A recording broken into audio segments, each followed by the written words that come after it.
Ciuf ciuf! Quel suono leggero arrivò nel cuore della notte, come un richiamo. Matteo spalancò gli occhi. Il camino ardeva piano e davanti al fuoco il trenino che gli aveva regalato il papà si muoveva da solo. Papà gliel'aveva portato 2 giorni prima, tornando da un viaggio di lavoro in Siberia. È un pezzo unico. Aveva detto. Un artigiano lo costruisce a mano in una piccola bottega. Dice che non è un trenino qualsiasi. Ha dentro uno spirito viaggiatore. Matteo non sapeva cosa intendesse, ma ora quel trenino si muoveva davvero.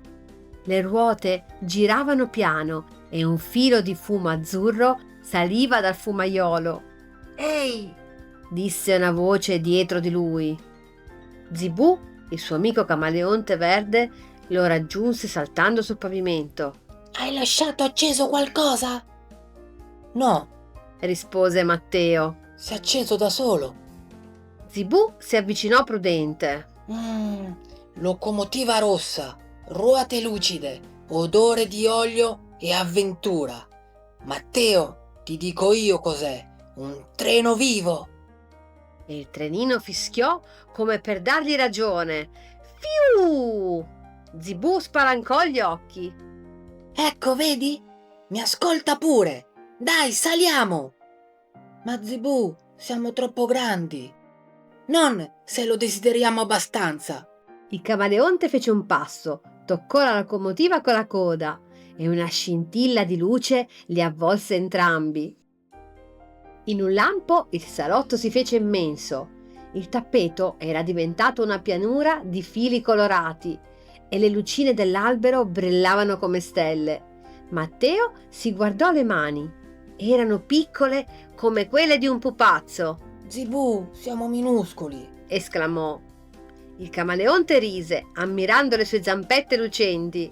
Te l'avevo detto, è un treno vivo e adesso siamo alla sua misura. Il trenino fischiò piano, le porticine dei vagoni si aprirono da sole, invitandoli a salire. Matteo ispirò profondamente. Andiamo, non si diventa piccoli tutti i giorni. Appena misero piede nella locomotiva, un soffio di luce li avvolse. Il mondo cominciò a scorrere fuori dal finestrino. La stanza si allontanava e la neve del tappeto diventava un paesaggio vero. Il treno correva tra le colline bianche e i boschi di cristallo. Ogni albero aveva rami che luccicavano come vetro. Zibù, affascinato, osservava le leve e gli ingranaggi che pulsavano come un cuore. Funziona davvero, disse.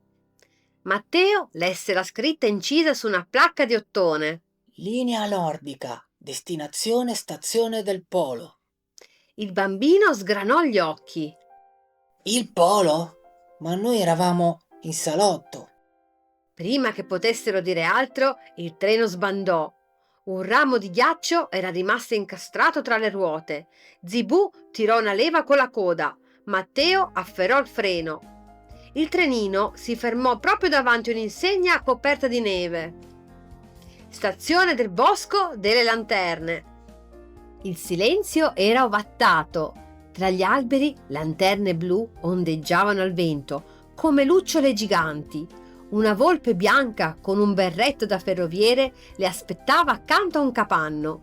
Benvenuti, piccoli viaggiatori, disse con voce gentile. Il vostro treno ha l'anima curiosa, non passa di qui da 100 anni. Matteo spiegò del ramo di ghiaccio. La volpe annuì e prese una lanterna che bruciava senza fiamma. Con quella luce magica, Zibù trovò la vite bloccata e la svitò. Quando la ruota tornò a girare, la volpe sorrise. Ripartite, ma ricordate, questo treno sceglie da solo la sua strada. Mentre ripartivano, le lanterne si accesero in fila, salutando il loro passaggio come stelle gentili. La ferrovia si apriva sopra un fiume congelato. Il ponte era di vetro trasparente e la luce della luna lo faceva brillare come un diamante. Che spettacolo! Disse Matteo. Ma appena il treno arrivò a metà, il ponte tremò. Zibù, gridò il bambino. Si sta spezzando!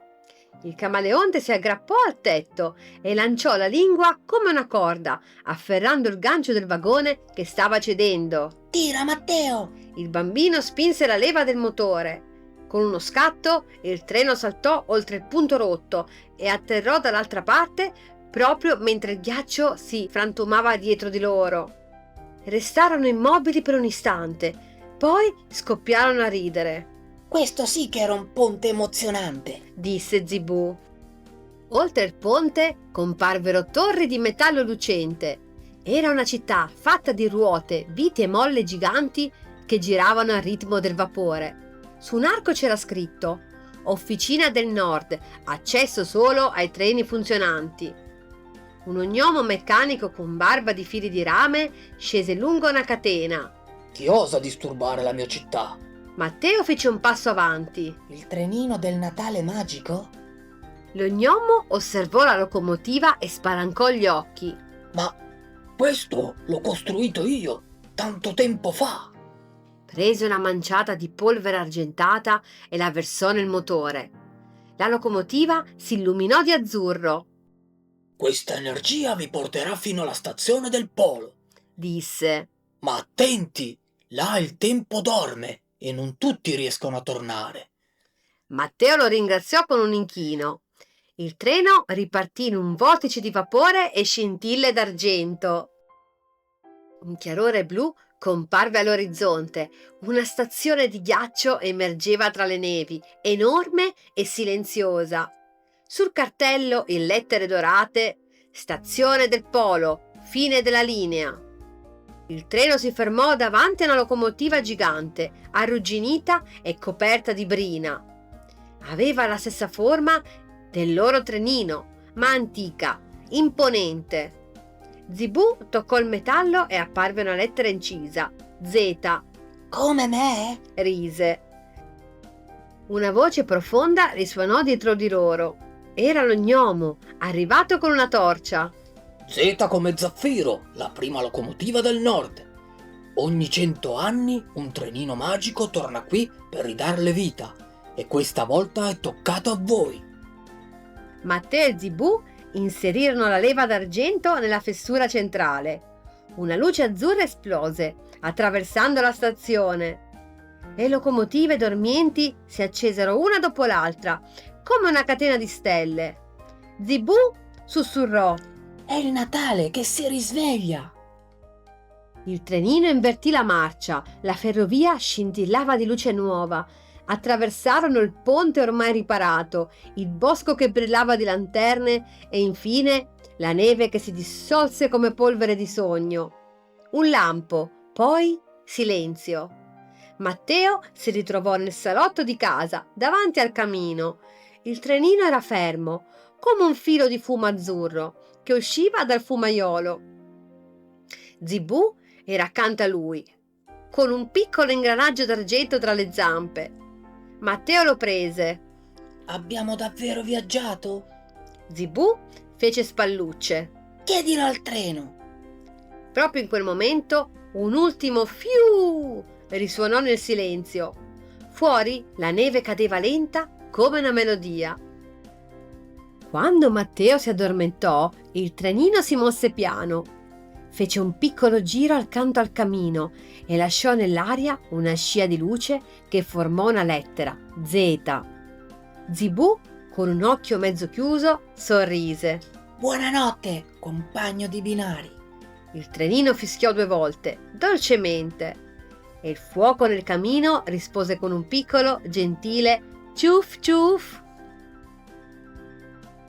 E mentre la neve scendeva piano, una nuova avventura di Zibù stava per cominciare. Seguici, così potrai viaggiare con lui nel prossimo sogno. Buonanotte, bambini!